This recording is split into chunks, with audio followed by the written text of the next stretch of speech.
What is Arnold's thought about the modern bodybuilder's looks? Does he admire it or does he dislike it that way? Let's check out this video. The Austrian Oak was Schwarzenegger's name during his bodybuilding days. Welcome back to Bodybuilding Olympians. In today's video, we are going to see why Arnold Schwarzenegger dislikes modern bodybuilders' looks. Let's check out some reasons for it.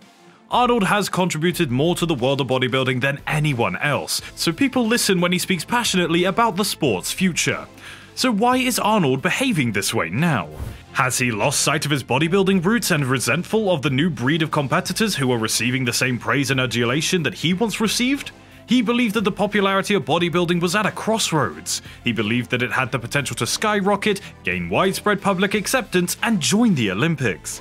Schwarzenegger is regarded as one of the most significant individuals in bodybuilding history, and the annual Arnold Classic Bodybuilding Contest honors his legacy. Because he owns clubs and fitness publications, he is reminded a well-known figure in bodybuilding long after retiring. He has overseen many competitions and award ceremonies. For many years, he penned a monthly article for the bodybuilding publications Flex and Muscle and Fitness. He was named the executive editor of both journals shortly after being elected governor, a mostly symbolic position.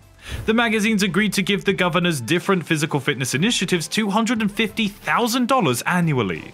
Since the governor's office handled decisions on the licensing of the dietary supplements in California, many criticized the agreement when it was made public in 2005, especially the contract that paid Schwarzenegger at least $1 million a year.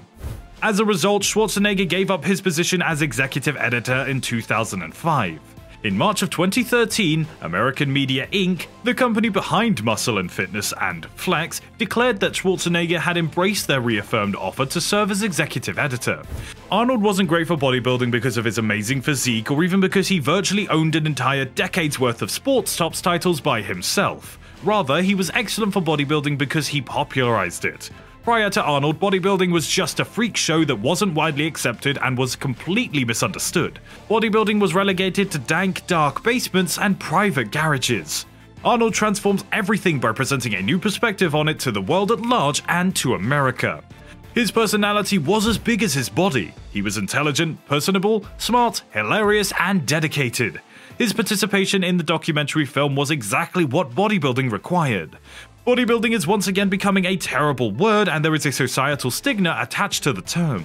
People today perceive bodybuilding as a realm of steroid use, drug-induced, massively muscle-bound behemoths with a narcissistic attitude. However, Arnold's commitment to bodybuilding is at risk. Swagger in small, slender trunks. Guys, we believe that Arnold is all too aware of this. He recently criticized the judges of the previous top bodybuilding competitions for awarding high scores to competitors who appeared disproportionately dressed in the manner of the 1940s, 50s, and 60s. Bodybuilding used to place a lot of emphasis on symmetry as well as pure muscularity. Still, somewhere along the line, it slowly started to be judged on becoming more massive than proportionate, plus the sheer amount of drugs that are used now generates huge, bloated, and ridiculously bulky bodies. We worked very hard to get out of that in the 1970s, and we were successful in persuading people that this is a beautiful body. When you see all the pictures of these incredibly enlarged people, it's amusing. In our humble opinion, we think that bodybuilding should be a highlight of incredible physiques that are almost without flaw. And we can see a pretty big flaw here back in Schwarzenegger's day, the 1970s, and before bodybuilders looked great. They had great physiques that were muscular, powerful, athletic, and proportionate. They made the human body look beautiful, like a sculpture of the perfect human body, as Arnold put it. Bodybuilder Frank ZANE said that seeing men enter the stage one after another is inappropriate every day of the week. Instead of seeing the biggest man up there, we want to see the most gorgeous and athletic man, hallelujah. Sure, they used steroids at the stage, but they still looked right.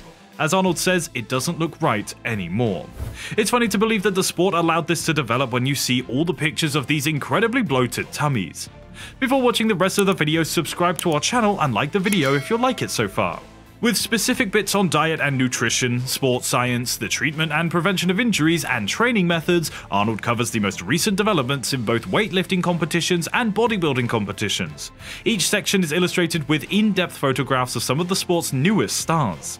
Additionally, this book has every aspect that has made it a classic, including Arnold's time-tested advice for shaping, defining, and bolstering each and every muscle to achieve the ideal buff physique, the best strength training techniques to meet your needs if you're an amateur athlete or a professional bodybuilder getting ready for a competition, deep knowledge on health, food, and food supplements to help you gain muscle, burn fat, and keep your energy levels at their peak, professional guidance on injury prevention and treatment connected to sports, tactics and strategies for bodybuilders competing from choosing postures to handling publicity, a photographic bodybuilding hall of fame detailing the intriguing development of bodybuilding as a sport, and, of course, throughout, Arnold's unique brand of encouragement and motivation.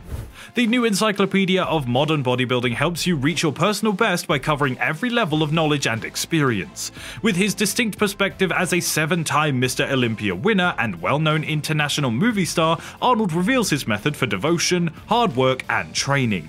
He also demonstrates how you may take charge of your physical appearance and reach your full potential.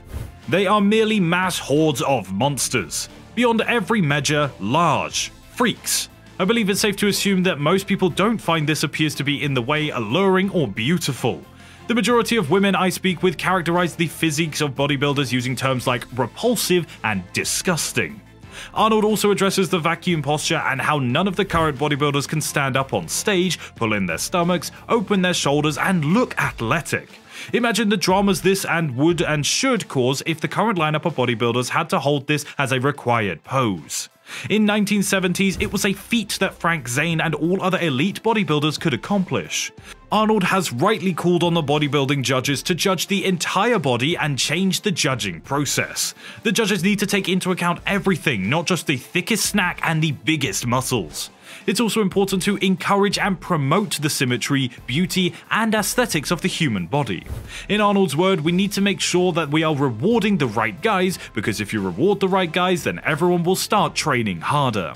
Arnold continues by urging people to take action by calling for change in fitness magazines, online forums, and other media. He continued, if this movement succeeds, sales magazines, food supplements, and other products will soar through the roof. Arnold's contribution to bodybuilding, though, is under jeopardy. Bodybuilding is once more turning into a derogatory term. Once more, the term bodybuilding carries a negative societal connotation. In my opinion, the elite bodybuilders of today resemble mutant scientific experiments. The reality of professional bodybuilding is that they consume tests and other PEDs at substantially higher dosage than the average person. They constantly test what the human body is capable of in the wrong way. As you listen to Arnold speak, you can sense his passion and strength of conviction. After all these years, he is still a fighter for bodybuilding and fitness. How do you feel about contemporary bodybuilding? Do you believe that the present modern mass monsters are the greatest way for the sport to continue to grow and thrive, or do you wish that physiques move towards a more aesthetic, symmetrical, and visually appearing look comparable to the 1970s? Ask yourself this simple question: whose body would I most like to have? If you enjoyed the video, like, share, and subscribe to our channel. Hit the bell icon for notifications whenever we upload a new video, and you can watch some other videos from our playlist. Thank you for tuning in, and we will see you in the next video.